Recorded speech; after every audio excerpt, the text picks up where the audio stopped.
To the Waterloo City Council work session. Roll call, please. Mr. Bozen. Here. Mr. Nichols. Here. Mr. Amos. Here. Mr. Childs. Here. Mr. Greider. Here. Ms. Wilder. Here. And Mr. Foyce. Here. May I have a motion, please? Mr. Chair, Mr. Greider. I'd like to make a motion to adopt the agenda as proposed, as well as approve the minutes of the December 5th work session. We have a motion and a second. All in favor? Aye. Opposed? All right. First up, we have the readoption of the city limits urban revitalization area for Clara and Noel. Please. Noel Anderson, Community Planning Development Director. So I handed out form. We kind of feel like we're baseball, where it's all about numbers. We try to track as much as we can here as well. The CLURA was adopted back on July 18, 2011, really after getting together and trying to find out how to have more housing starts. The GROW Committee was established, which was Grow Residential Opportunities in Waterloo. They had looked at a number of different incentive programs that other communities had used, including TIF, including grant programs, and kind of wanted to go with the urban revitalization area. So TIF is under urban renewal, CLURA is under urban revitalization, two different sections of the state code that we have to follow on their adoption. As you can see, back when the CLURA was adopted, I believe it was initially adopted for a 5-year time period, and then we have readopted it once. We basically changed it to go from July to the end of the year, kind of meeting in the middle of at the middle end of the construction period. So we did the past, I think, for 5.5 years. On that spreadsheet that I handed out, you can see the pre-CLURA numbers. We were averaging 119.8 housing units a year. So that's total housing units, 1 and 2 family homes and multi-family homes. And then post-CLURA, we have been averaging 145.18 total units per year, or 25.38 million units per year since the CLURA. Again, the CLURA right now only applies to 1 and 2 family homes. We always believe that construction brings more construction, and so when we have one type of housing, we're going to have the potential for other types of housing. Just looking at the 1 and 2 family alone, pre-CLURA we were averaging 58.4, post-CLURA 70.27, so about almost 12 units more a year. Total yearly average over the entire 22-year span for 1 and 2 family homes alone is 62.6. So again, we believe that the CLURA is working to a degree. We also want to try to extend that and keep that momentum going. We obviously have a lot more programs in place now than even when we adopted the CLURA, with the infill program, with the city getting a little bit more active with our properties from 6 to 7A. And some other methods of working with the Waterloo schools to open up sites and looking at city properties. In the current CLURA readoption that we are requesting, we have also added wording in there for daycares, so give eligible tax abatements to improvements to housing, improvements for new construction within the CLURA at any location for new daycare facilities. Obviously, that's a statewide push for more daycare to try and help workforce and working families get back to work. One of the other discussion items for the housing alone has been multifamily and whether or not we should include that in the CLURA. Currently, the CURA, which is a designated area of the city, basically from Williston Avenue North on the west side and picking up a large portion of the east side or north side of Waterloo. In the CURA, you can get tax abatement for added value on commercial, residential, or industrial properties at the 3 years at 100%, or the 10-year scale, which is 80, 70, 60, 50, 40, 40, 30, 30, 20, 20. Looking at the idea of multifamily, the Planning Commission did not move ahead and recommend that. I believe they discussed it, but did not actually include that in their motion. When we met with the GROW Committee, they wanted us to include multifamily in there for eligible abatement. Again, going back to the spreadsheet, you can see the years 2013, 2014, 2015, 2016, 2017, and 2019, where we had a larger amount of multifamily has really helped push those housing numbers up. So I believe it's a matter of getting 1 and 2 family housing and multifamily housing to try to pick up people of all income, and whether they're here to rent or whether they're here to start and buy a home to help them move to Waterloo. So that'll be question number one for the council is, do you want to include multifamily in the readoption? A lot of other competing communities do. So we're looking at competition with Cedar Rapids and other larger areas. Some of our larger builders in this area are from the Cedar Rapids area, Skogman, Robeson. So we're always looking at competition. Then it gets into the readoption for the actual abatement. In discussing it with the attorneys, again, the CURA currently has the 3-year and the 10-year schedule. Those are stated as two of the eligible abatement periods in the state code. So one faction in the Planning Commission and Road Committee both recommended adding in the 10-year program to have both of them have the 3 and the 10. There's also been discussion of a 6 years at 50% program.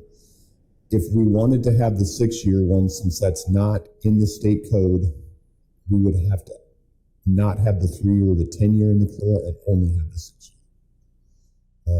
Again, state code rules, you can either go with the programs that they have in the state code, or you can go with your own. But if you go with your own, you can only go with one abatement period. Talking to developers, majority of them recommend the 3-year. They think it's a little bit easier for people to understand.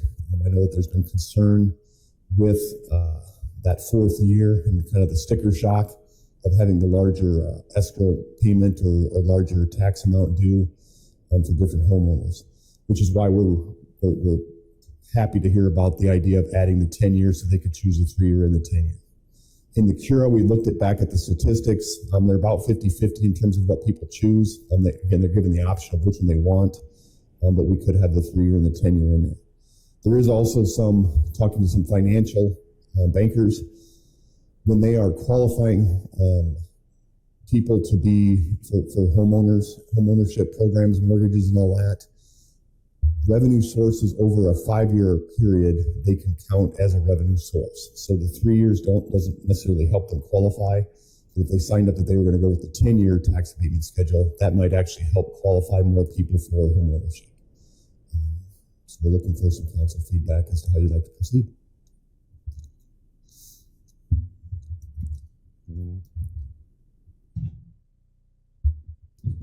Sir? No, I do know that meeting with planning and zoning, they actually voted to push ahead with 6 years at 50%. But the way it was discussed that night is that if we went 6 years at 50%, we had to match CURA. You had to offer it for both.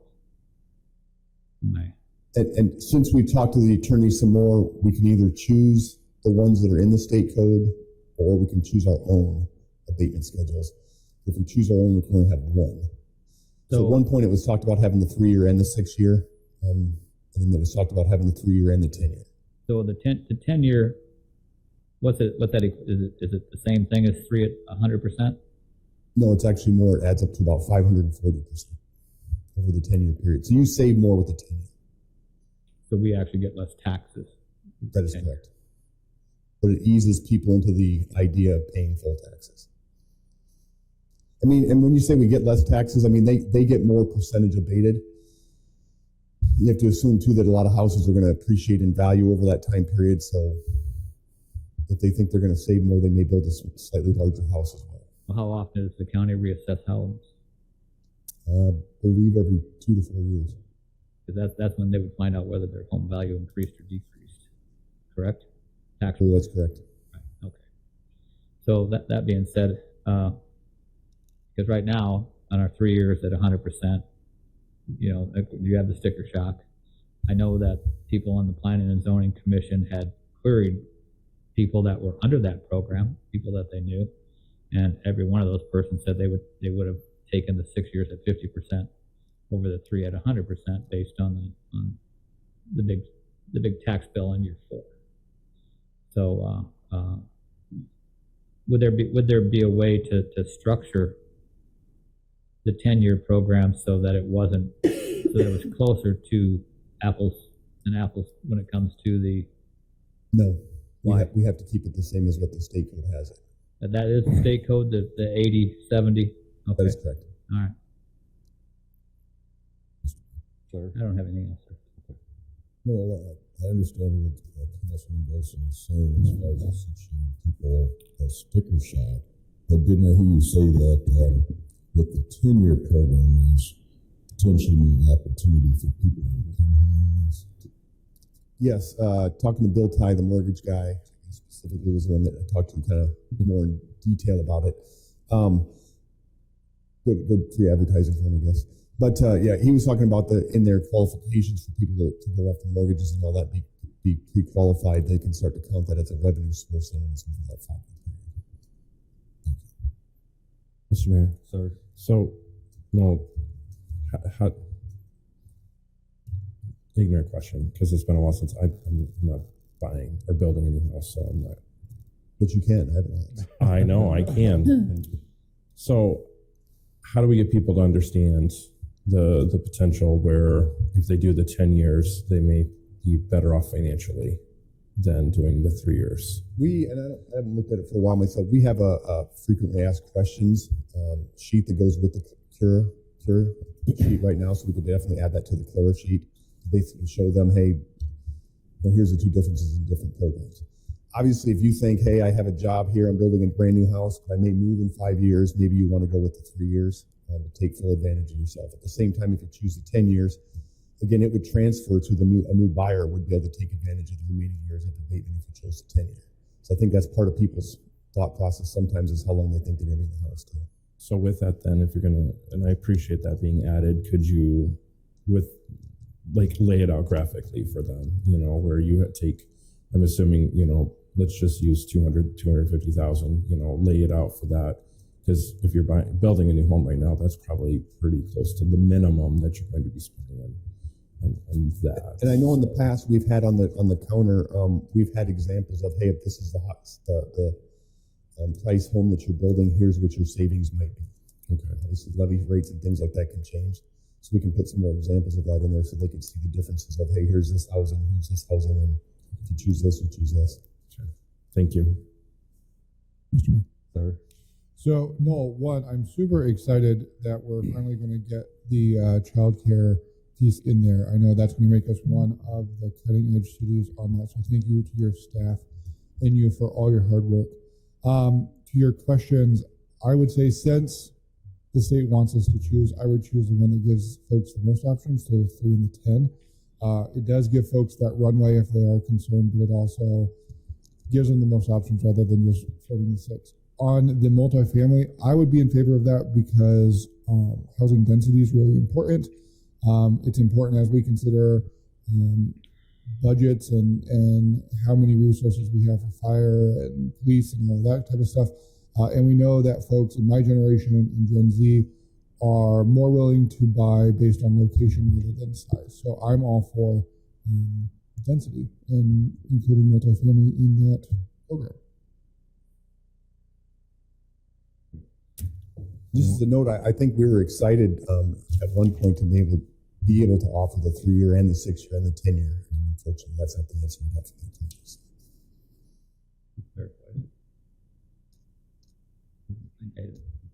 Yes, sir. I'm not in favor of the multifamily. I'll just come right out and say it. If you take like those 2, 3 12-plexes that were going to be built at southeast corner of Kimball and Ridgeway, and if you have 36 units, we've got to come up somewhere with $580,000 because it's $5,000 a unit. So and as you take like your 150, 180 housing unit, it's going north of Allen Hospital. They don't qualify, correct, for infill development. Yeah. Okay. But the issue behind it is where does that money come from? When you have 5,000 here or 5,000 there, and then all of a sudden, and I'm talking about infill development on top of tax credits,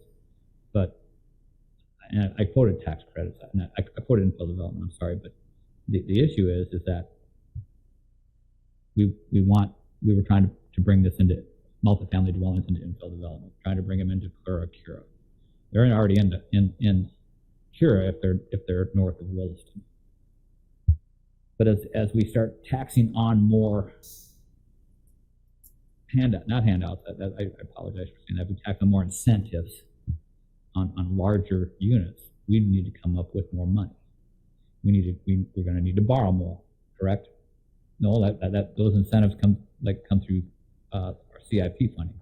Typically, they've come through bonding for the majority of programs. Obviously, if they're in a TIF district as well that qualifies for that type of housing, we can do that in the TIF district as well. Right, but then if we do tax abatements on those on top of that, how do we build our tax base?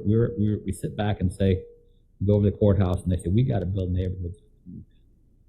But if we're handing out tax rebates for multifamily dwellings and we're handing out and we move ahead with infill development for multifamily dwellings, we're not first of all, we're not bringing tax base in, but yet we're creating more tax burden because we're going to be bonding to cover those expenses.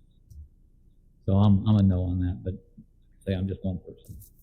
And one of the things we're working to do is kind of put together a spreadsheet for the council and maybe have another work session or just share it with you and see if there's any questions. But I'm trying to come up with somewhat of a comprehensive tally, I guess you would call it, of what a new development brings us. Whether that's a commercial building on the average of employees and all that, or a new single-family home, or a new multifamily. So remember, there's property taxes. We're also getting a water bill. We're also getting an electric bill, garbage bill, and all that. So we're going to try to come up with some ideas there so you can kind of see the value of what a project is outside of the taxes, because there's other benefits, obviously, to the city, for people living in the city, being a workforce, them shopping here, bringing more businesses and all that. So we'll work on that.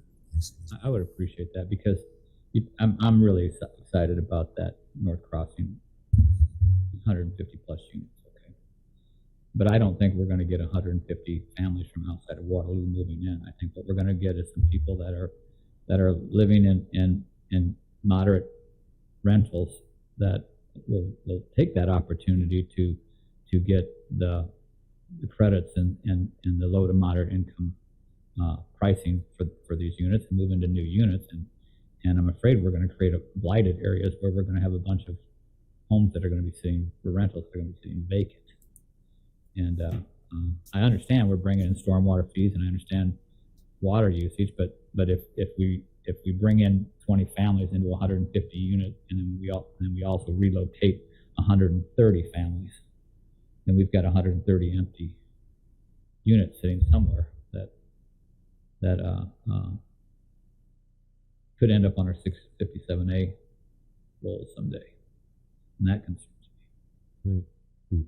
I think for us, just taking a look at and having this conversation, it's a catch-22. I mean, I think we know that. One, I think there are a significant number of properties out there that need to be 657A'd and taken, and having and I think it was mentioned, some folks may not want to mow grass or shovel snow. They want something where they're in and out, some type of multifamily opportunity. So it really puts us in a precarious position to decide. But we want to be aggressive in that approach. I think we all know Elevate Housing is number 2 on our strategic goal. And we have conversations with employers all the time looking for, quality housing and opportunities. And we've been really trying to be aggressive in taking a look at how we can partner with these places. But it's competition. I mean, and I know what you're saying, pay now and pay later, right? Either one. But I think we really are in a position where we need to compete for quality multifamily and quality housing as well, so we can sustain a workforce here. So thank you, Noel, for your presentation. Council, thank you for your feedback and attention to this. Very important for the city. What's up? Number 2, an adoption of, I thought we had a new city seal and logo. You want to explain that a little bit, Kelly? Yeah. So we What happens if we don't approve? There's a lot of little flags we're going to have to get rid of. yeah. Please don't not approve this. So within our city code, we have obviously a section where we say what our city seal looks like. and it's really important to have a city seal because it's something that within my office we use to authenticate documents. So all of our resolutions, ordinances, etc., get stamped with the city seal. So since we are adopting a new city seal and a new city logo, we have to put that into our code. The section A was part of what was existing. That language has been changed to describe what our new city seal looks like as best I could. And then also I included an image of the seal just in case my description was just not up to snuff. So you get a vivid image of what it looks like. Also included some subsequent sections that just kind of talk about general appropriate and inappropriate usages of the city logo and city seal. Such as wanting to use our logo to promote political campaigns, either positively or negatively, as that conflicts with state law. Talks about city departments, elected officials, etc., can order things like polos, stationery, etc., and put the city logo on that. That we have to be asked if an outside entity is going to use our city logo for promoting an event, etc.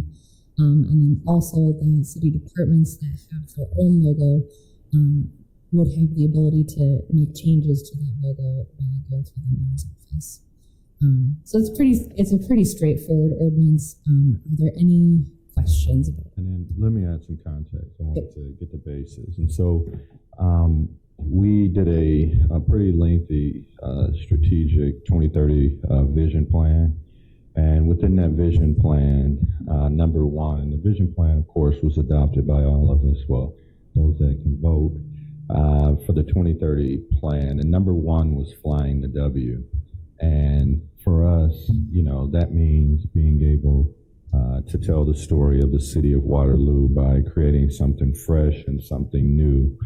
I believe we had the city seal for anybody, anyone a historian? Really, really, really good. Sandy She's not here, so I can say that. Yeah, I don't know, maybe. She's going to- That's the only person I can think of. All right, so it's reaching out to tell our story about who we are, and at the State of the City, we did the ribbon cutting and talked about the adoption, and the flying the W is reflecting pride in our community. Share contagious optimism, excitement, celebrating the great things happening in Waterloo, build and enhance a strong community identity, and promote Waterloo as a place with accessible opportunities for everyone. And so everybody probably remembers DeNovo did our 2030 vision plan, and within there was a addition to actually not just talking about flying the W, but actually creating the fly the W and the information. So we did have a ribbon cutting at the State of the City a few weeks ago. We want to thank DeNovo. We want to thank Wendy as well for her leadership and the other staff, and for the many citizens that had either come to a focus group or filled out a survey that talked about wanting to have something fresh and new and different, and to flying the W, and to the City Council for your support in the 2030 vision plan and working towards the Flying W campaign. So we have an entire rollout plan that was created by DeNovo, and as we look to find a little more money to be able to do some things, that will be rolling out in the spring as well. So exciting time, fresh and new. So we appreciate your support. And so any questions about the ordinance coming up that, sir? Will citizens through this ordinance still be able to purchase of their own accord a T-shirt, for example, or a flag? I would think so. And Mr. Bozen brought this up at the start of the meeting. I think section C, I need to change the wording a little bit more so that it's very clear that somebody could put a sticker of the sticker of the city logo on the back of their truck. Mr. Bozen would love to do. In the back of my window. In my Yeah, truck, I he want really wants to do that. Section So, C doesn't allow you to do that. so we're going to tweak that a little bit to make sure that he can definitely put that sticker on his truck. Will Gotta keep going. will city sell this? Will a third party? Is there a way to make that clear? Mrs. Bowman. Yeah, I know Councilman Amos had talked about a tattoo on his shoulder, so. we're definitely- Write that into the. That's like here, you know. Wendy Gunge. Bauman, Communications Director. We are working with a local vendor to have that online presence on the city website where individuals will be able to order directly through that company. It's primarily set up for employee use, but I believe it will be the general public will be able to access that. It won't be a full. They won't be able to order just anything. It will be specifically what we've selected to be on that website. And will staff then have an extended, or council have an extended amount of things like, for example, an official polo? Yes, we're working through the items that we're going to include on that shop right now. Great, thank you. Mayor, if we have, I know we're gonna phase this, but do we have a preliminary estimate on what we'll need for funding to start phasing this in? Well, remember, this whole thing goes into a strategic marketing plan too. Right. So, did you want to say? In this day and age, most of where we're putting the logo is digital, and items will be replaced as needed. We're not asking departments to wholesale just throw everything out. For instance, code enforcement uses very expensive forms with multiple layers. So go ahead and use those. We figure by midsummer we should be in pretty good shape. We're not going to do all the vehicles at once. We're going to wrap them replace the vinyl as needed. The ones that are, of course, as new vehicles come in, they'll get the new ones. Those that are needing replacement will get replaced first. So we'll phase it in. We don't foresee changing all the manhole covers or anything like that. That would be far too expensive. And that's really why we went with the city seal that is as close to the seal that we had previously, but it's streamlined in a way that is easier to work with. The other one had, the previous one had so many colors and so much detail to it that it was problematic in printing, embroidery, those kinds of things. We did want to make sure that we updated it with the iconic 4th Street Bridge because it is such an icon of our community, and we thought going forward it really should be a true representation of our community. But the wrapping and stuff is stuff we can all do in-house.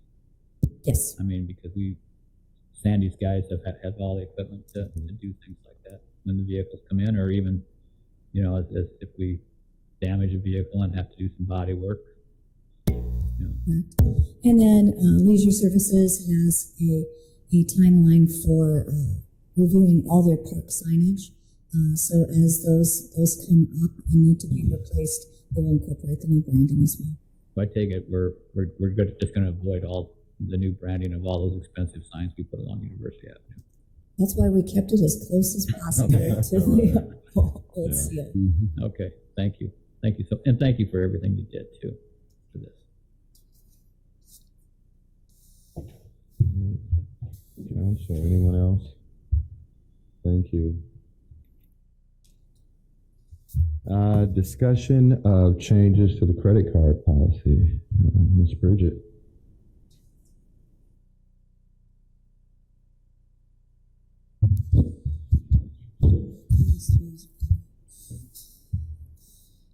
So I had submitted some changes to the credit card policy, basically updating some language to kind of match more of what we should actually be doing with our credit cards. Currently we had 7 in-house that we were checking out of finance. A couple of months ago we did release 3 of those to other departments to kind of get a pilot program to see how they would work with them having their own codes versus coming to us, which is which has saved us a bunch of time, and it saved them time coming back and forth to check out the cards.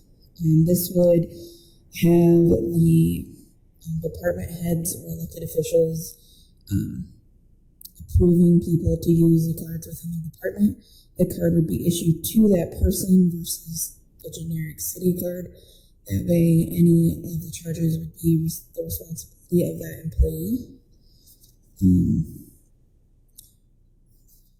And then that would also match our credit card holder use agreement that we currently have, but doesn't really match what we're doing. So the updates were just to kind of match what that use policy was using and then make it easier for each of the departments to make purchases. Mind you, they'd have to follow the rest of the city's policies for bid requirements and travel. Bridget, right now, if someone makes a charge on a credit card and it's just City of Waterloo, you have to go through the list, you have to take a look at a name, then see if it was a little bit earlier on and the bill just came through, you have to wait for that, and it could be a person that was from a couple weeks ago, but it just came in. So how does this create efficiencies? So we would know, like right now, with the 3 cards that we put out to other departments, we know that that card specifically is for that department. So then they would be able to track down within their own department who made the charge. Having the changes done, we'd be issuing the card to an actual person, so that person would have a card. Mind you, it should say their name and then City of Waterloo underneath of it. That way it should show that it is a city card versus a personal credit card. So that would save efficiencies with Brent checking the credit card log if it's just one of the ones that we have in house. And then we could also then assign that person a login so that they can check in their own credit card transactions as well. And we're not having to look at So you can have one card that's used for public works, and you can have that same card be used for the mayor's office, or so this way it compartmentalizes it strategically, has some direct accountability for the person in charge of it. Okay. Sir. So help me understand, is the cards that we'll have, will it be issued to the department head or will it be issued to the department? So on the credit card use agreement, it's actually to the person that the department head approves. So if, let's see, for example, Randy approved Sheila to get a credit card, the credit card will be issued to Sheila with whatever, like the limit. It could be $5,000 unless there's written justification that state that they need something higher. So the $5,000 limit, and then they would have the responsibility to make sure that Sheila's tracking all of that information for her card. Are you done? Okay. Because in the past, when I would come check out a credit card and then it was assigned out to me, when I returned that credit card, I had to bring my receipts. Mm-hmm. So all of a sudden there was checks and balances because you did have the original receipts with what I've spent on that credit card on that log I filled out. But if we issue one to the fire department and we put Pat Treeler's name, and Pat Treeler just can't give that card to someone to go to Sam's Club or to go someplace else and get something because that person's name's not on the card. They shouldn't be able to do that, but when I worked at the that's county, we were able to do that a lot where, like, I, as the financial manager there, was able to give my card to another authorized person within our department, and they could use it without any questions. I lived through that because I had a credit card I took out to Sam's Club, and I had an officer with me. This is a funny story, trust me. And she said, that's not your name on that card. I said, And the guy that was with me said, well, we're the police department. And she said, she's looking at me, then you should know better. And so I know it has come up. So. And this would also allow the departments to have more than one credit card. So if they wanted, like if Randy wanted a card for himself, a card for Sheila, and a card for Rich in the garage, they could get 3 cards. Because right now the police department has 5. Correct? Yep. And But they're not assigned to a name. no, they're just generic. Right. Those would probably stay generic just due to how much stuff they have going on. But other departments might just, it would be to the individual person. So I'm done. So I guess my question is listening to Mr. Wilson here.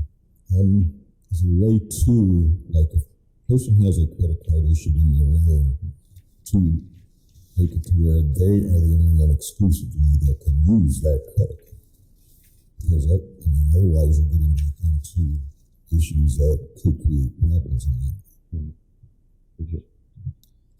I mean, we could make that statement in the policy that says whoever the card is issued to, that it would be solely for their use only. So if a department wanted another card for another person, we could do that. And just in situations that may come up, you'll still keep a couple generic just in case as well. So.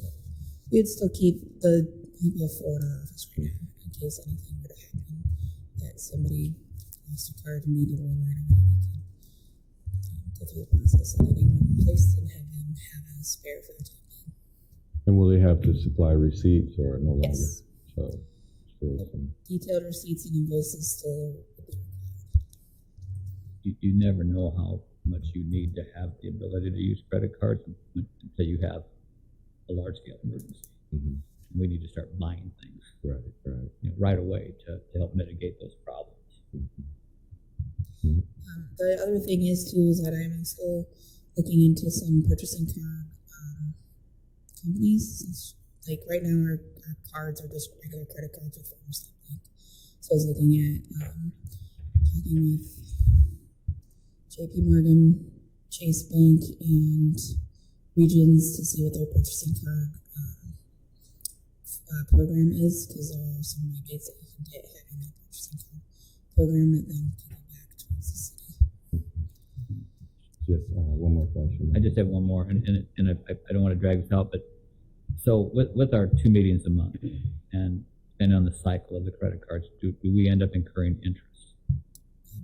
I'd have to look. I don't think so. It'd be good to know, because I'd hate to see us start incurring, interest without our ability to pay them off in a timely manner as charges are incurred. I'll have to look to see if we've incurred any interest. I don't think so, but I could look that up. Well, we had that issue. I think we only pay the credit card ones. Yeah, the Sam's Club was the issue because their billing cycle was pretty quick, and then all of a sudden, you'd end up with 20% interest on it. Yeah, I would think that we wouldn't be, since we're still cutting checks for AP weekly. But Okay. Thank you. Appreciate it. Thank you. All right. Thank you. All right. It is time for discussion of personnel policies. Mr. Dunn. And that was Bridget Wood, Finance Manager. That was.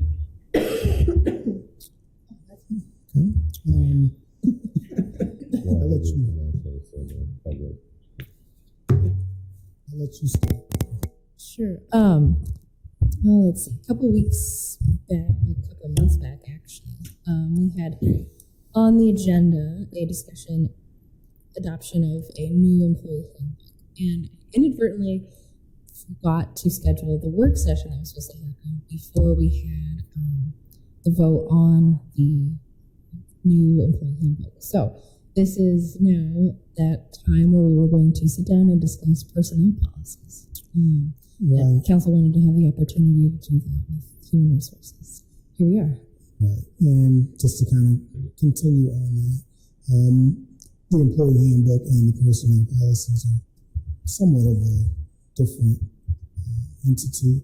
And there are current policies in the employee handbook, but there was no really changes made to the policies. So this was an opportunity to, I guess, have you guys present to me what potential policies that you would maybe like to see changed, and then we can maybe throw some ideas out on how to get that process started and get it done. So kind of two different things, but this is an opportunity to be able to discuss that. Okay. Council, and to add to that point, just there were some ask about things that needed to be changed. So is there a process that you would like to use to dive into it, or do you have like standard changes that you want to bring to the council and have a conversation to review? But we wanted to make sure we kept that door open. And one of the things, like I said, there's a couple different options that we have I can throw out to you as far as updating policies. HR basically can establish a routine review of policies, if that's something the council would like to see done, where we would take a look at some select policies, or if everyone wants us to review all the policies, however that may be, that we can create a process where we would actually go through those policies, and once the changes or the necessary people have been contacted in the different departments that may affect it, we can then present that to the council to get the feedback and to see if that policy will be approved. So those are some actions that we can take, but at this point we haven't really established that process yet, and this is an opportunity to establish a process if we want to do that. So Lance, I think having a review of the policy, I mean, not maybe every single one of them, every year, but having those updated, and then as part of that, keeping track of when, I know a lot of, I'm just speaking because of K-12s, they'll do that, and they have an actual policy review committee made up of board members and staff that will review those things. So I think having that would be important. And then if there's anything timely based on negotiations or anything else that may change, or if there's something within like Iowa code or these other state laws, if we need to have something a little timely, I think that would be important. So I think I'm in favor of setting up some kind of policy review committee, and maybe having it meet a couple times a month, not a month, a couple times a year, and something we could bring back, especially once negotiations have concluded for departments, and then as we're entering into the budget cycle, if there's anything else that needs to be changed prior to, or during our budget, I think would be important. I agree with you on that. I agree. One of the things we need to maybe come up with is a policy review committee, have a member of the council on that particular committee. That committee, of course, would be comprised of HR and some other department heads that would be beneficial for that committee, but definitely having council in that group to review those policies and adjust accordingly. Yes, sir. Something's just top of mind for me. This the state just settled with has to do with health insurance benefits, and particularly pharmacy benefits to pharmacists. I see these things day in and day out. Centene just settled with the state for $44 million because it was found that they were overcharging the state for pharmacy benefits.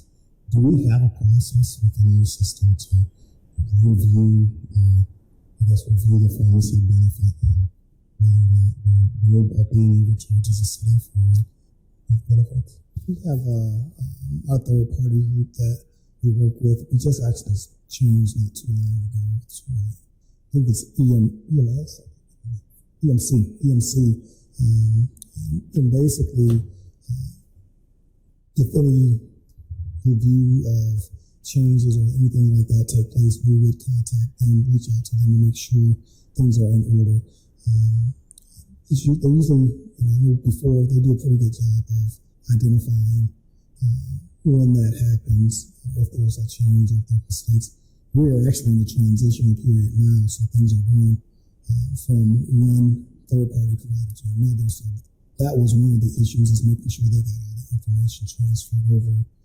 But once that happens, it usually goes pretty smoothly from a standpoint of if there's any changes that might take place from the ordering charge, or any changes from pay and things of that nature. Does EMC work with just comp, or do they work with pharmacy benefits for the city? It's just basically our work comp. So when we deal with health, we work through, Wellmark is our health provider, but when it's workers' comp, it's EMC.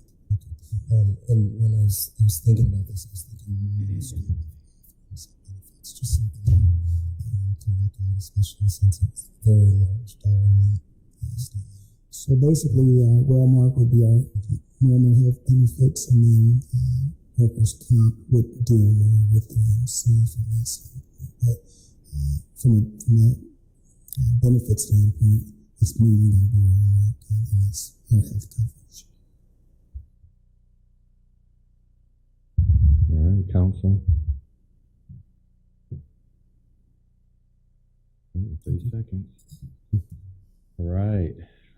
And we have a team from the HR department here as well.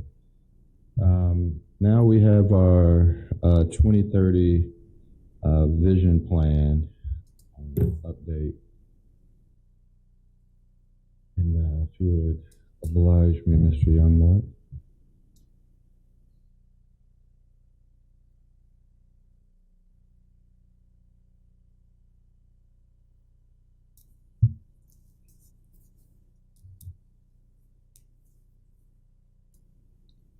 So in 2020, I believe, we began this process of working for a 2030 vision plan. And so we have been working behind the scenes to make sure it doesn't just sit up on the shelf and collect dust. Ms. Bowman, can I have one, please? I can't see that far. To make sure that we are on pace and that we're moving forward. So within approximately 1 second, Chris will have that up. So this is our 2030 vision plan update. Juan, if you go to the next slide. Who's doing the slides? You want to trade?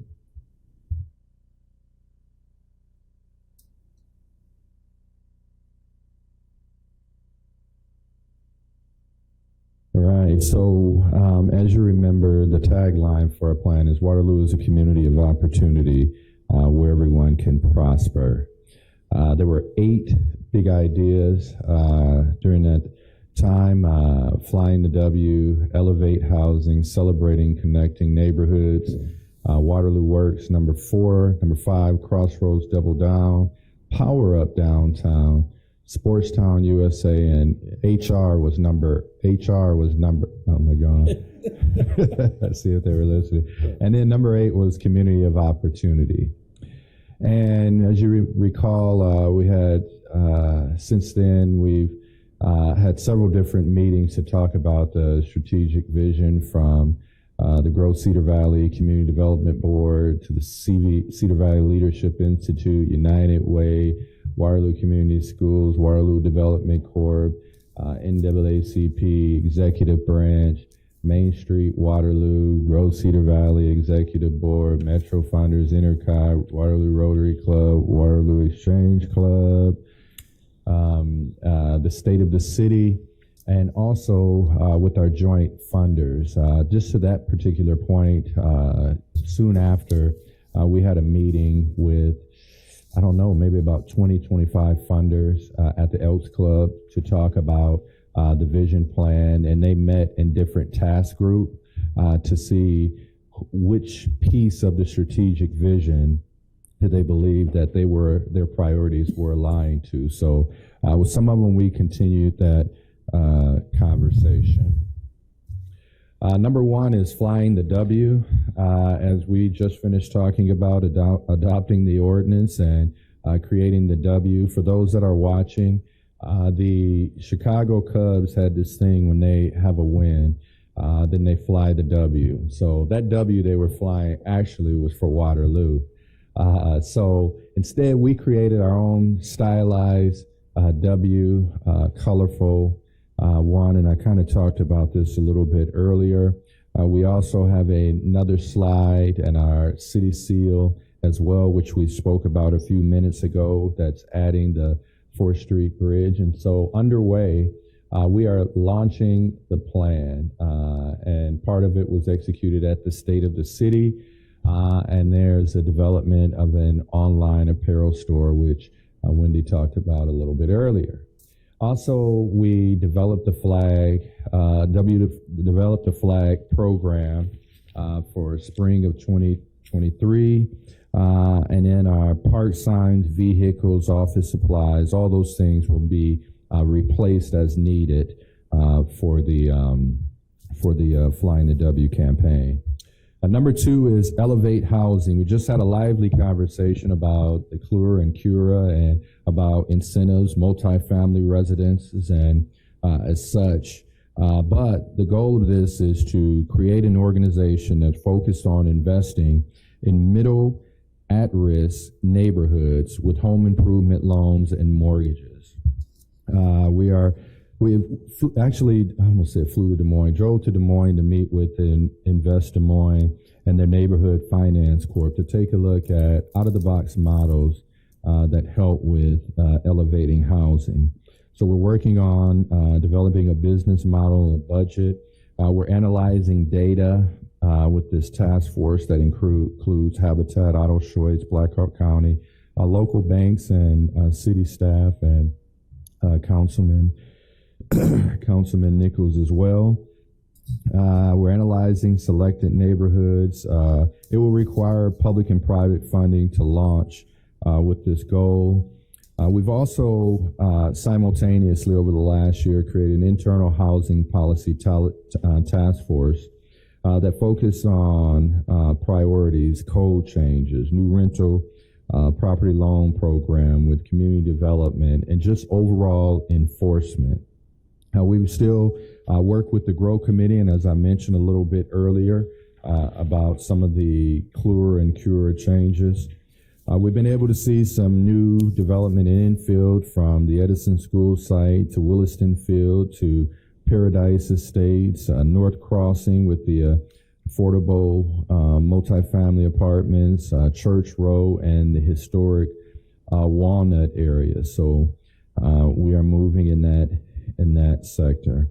Number three is celebrating and connecting neighborhoods. As you know, we were without a neighborhood services coordinator for a little while with Felicia leaving, and now we do have Miss Stephanie Shaver, so make sure you get an opportunity to welcome Stephanie. But we also, with Habitat for Humanity, every home buyer deserves to celebrate. Congratulations to Ashley and her family. Tuesday, November 15th, there was a home dedication. So when we talk about celebrating and being involved and being engaged to home celebrations. But our first steps is to continue to work with the City Central Initiative by Vanderwall and Associates that takes a look around the outer core of our downtown and expanding. Continuation of community gardens work, some work that was done in concert, literally, with the Waterloo Cedar Falls Symphony and Gallagher Blue Dorm. Monthly meetings with Walnut and Church Row associations, and also the possibilities of other MOUs with other neighborhoods. So we're beginning our first steps to celebrating connecting neighborhoods. Number four is Waterloo Works, and part of that is to making sure that we have a workforce that is able to meet the needs of our businesses, and that is first with the Child Care Center initiatives, the CLURA and CURA, as I mentioned earlier, There was just a new talent attraction specialist hired at Grove Cedar Valley, Stephanie Detweiler. Waterloo Community Schools Career Center.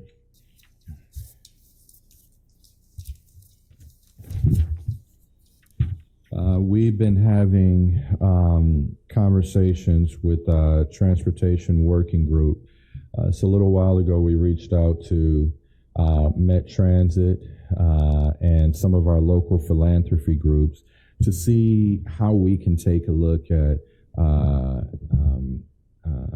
improving transportation within our local community. And from that point, we brought in Intercog, and that is the goal to address both short-term and long-term transportation needs. So we've been meeting the last 6-7 months with this group, and hopefully within the next month or so, we'll be able to see some of the work that's being done. And that includes, one, a regional transportation study of the area. Des Moines, I think Cedar Rapids, Iowa City, Dubuque, all took a look at, what are their transportation needs, whether it be electrical vehicles, whether it is hours of bus service, whether it is cost of bus services as well. And we are going to be doing an overall study here for our local needs for transportation. And then also making sure we have an immigration task force to take a look and make sure that the community is ready for housing and other support services, because we know our neighborhoods and our communities are changing. So that's things happening in the future. Also, North Crossing Child Care Center, and I know Jonathan was, Councilman Greider was our liaison for the Child Care Coalition. So we're happy to know that that project is moving forward, and also making sure that we are able to give incentives for the conversion or reconstructions of buildings, and making sure that child care is added in that portion. So moving in that area.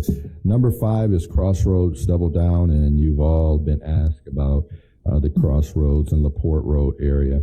But first, the first in phase 1 of any movement is to take a look at the overall corridor infrastructure with regards to LaPorte Road. And we were very fortunate to receive, for this $30 million project, $20.5 million a federal raise grant from the Department of Transportation and the administration, but also the ability to have about $8.5 in other, $8.5 million in other federal road dollars. And if you know the LaPorte Road, that entire corridor is extremely confusing. It's hard to travel through that area, and it will go from the 218 all the way up to Charlotte Road as well. We hope to make that a more attractive commercial corridor, improvement for all modes of transportation, and be more intentional in our connection to tourist attractions, and increase usability and access to buildable lots. I've never seen a frontage road with a frontage road before, and that's what we have in that area. So this will make it a much more traveled area. Also, for the Charlotte Roads improvements, there's $9.4 million RISE grant. And we've seen some new developments with Lost Island Amusement Park, Lost World Amusement Park, Jethro's in 2023, Western Homes going to break ground on their Island West project as well. And the next steps are to increase communication with the mall ownership as conditions continue to deteriorate, work with a consultant to create a strategic plan. But what's important about that is making sure that we have stakeholders in the area at the table to make decisions. As you know, an incredible amount of amenities that are in that area, from Hawkeye to KOA to the casino to the theme parks to all the other retail that's in that corridor, and the golf course. So we need to make sure that the development that takes place there is very compatible to what's already happening, so we can make that a greater destination. So in the future, we will work with someone to create a strategic vision for the area and bring all the stakeholders to the table. And then seek a champion developer to take on an actual project. And so we have reached out to the owners. So that's another story. So we are going to do it, and I'm optimistic we can get it done. We were able to get it done at North Crossing, but we just got to figure out how to think outside of the box to make sure we can enhance that corridor. Number 6 is Power Up Downtown, and you all know we have the Veterans Way Art and History walk in that area, where we're going to have signage and banners up where people can actually recognize a veteran within the Cedar Valley. And as you see, the nice towers in the Expo Plaza and the incredible Waterloo Convention Center. Very happy and proud about that. And you can also see the construction of the Park Avenue Bridge taking place. And if you haven't had an opportunity to see us working through the technical parts of the pedestrian bridge, those are just a couple pictures of the potential we have for the bridge. Also, when you take a look at the next slide, you see the Marina District improvements. That is going to be a project which will allow us to have the water amenities and have some better usability for the plaza, the Marine Plaza area. That's going to be a project. We've been working on that for a few years, and so it's great to see that underway as well. And you see some other pictures too, the potential that we have within this area. So some of the projects that are underway: the Veterans Way project, the Cedar River lighting, the Expo lighting, and the Veterans banners, Park Avenue and 11th Street bridges. And just really quickly, it was asked, why are we doing 2 bridges at one time? Why didn't you just phase them? Well, sometimes federal dollars doesn't allow you to phase like that. So we received a federal grant to construct both bridges that have to be completed by 2024, 2025, 2025. So a very aggressive timeline. Bridges aren't easy to build with our climate. And so you can see some of the structure. So we're hoping that Park Avenue will be completed next fall, late fall, and 11th Street, spring of 24. So they've been working on that. Yeah, it better be done. I mean, I hate to get that money back.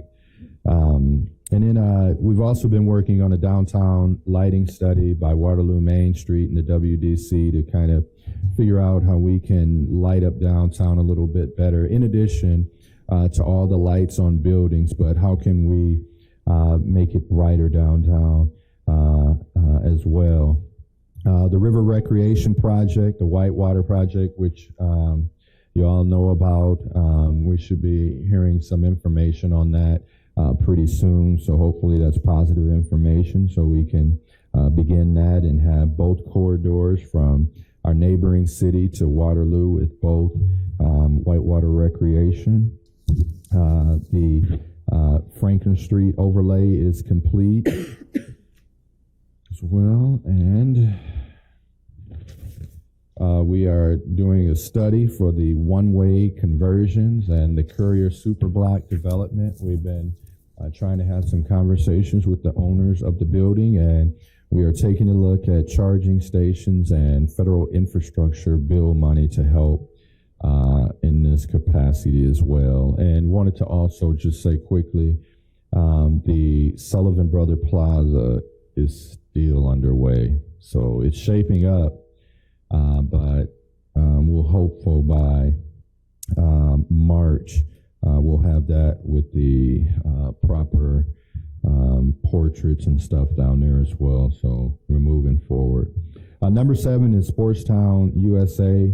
If you were at the State of the City, you know that the Waterloo Hawks was Iowa's only NBA team, and that's the 75th commemoration of that. So we were able to announce that with an interview by a young person whose family is from Waterloo, who was doing research on that. We just had the Battle of Waterloo. I was fortunate enough to be there when Dan Gable received the Medal of Honor. And then we just had the Battle of Waterloo. We have the Gates Basketball and Soccer Complex project at our Gates Park. We have the city, which took ownership of the outlots at TechWorks. And then that is for a potential indoor courts facility in collaboration with WDC, probably once a week or once every other week. A lot of us take our children outside of the community, go to tournament facilities. So this way, this will help us to be a regional host of volleyball, basketball, and other whatever recreational needs that we can meet with this potential. So we began the process of looking into design, and then the WDC developing a list of funders that will be able to help support this project. So that is, but just the whole thing about Sportstown USA, we have such a historic and rich history, from one of the longest winning streaks in football ever to being home to most state championships in wrestling. But how can we recreate, having more pickleball courts for our seniors, or having outdoor facilities to support people? So this is what Sportstown USA, to bring back that life. Last but not least, Waterloo Community of Opportunity. First steps, being a connected community, yay broadband and fiber. So we are moving forth in those efforts. Continuing to make sure we eliminate barriers to childcare by incentivizing and working with different businesses and people for daycare centers. As I mentioned earlier, transportation with Met and Intercog, and making sure we can meet our transportation needs. Also working with Bloomberg and the Harvard Leadership School to figure out how, as leaders, we are able to make a significant positive impact and think things to work smarter within our communities. And in addition to that, Honeywell with the Smart City Plan, we had probably about 30 at our community stakeholders meeting. It's actually like 50 plus at our stakeholders meeting. We had over 100 plus residents in 2 of our community engagements. We had our surveys, over 300 responses that closed on December 15th. And Honeywell will present to us in February their recommendations to help us become a smarter city.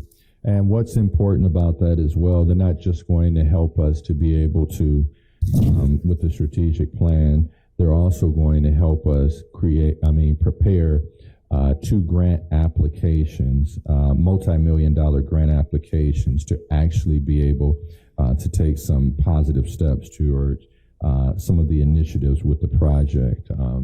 Chris Youngblood, our IT director, and Randy Bennett, our division manager for public works, our task team that are chairing this, and Wendy Bowman is the one that is making them do what they need to do as well as myself.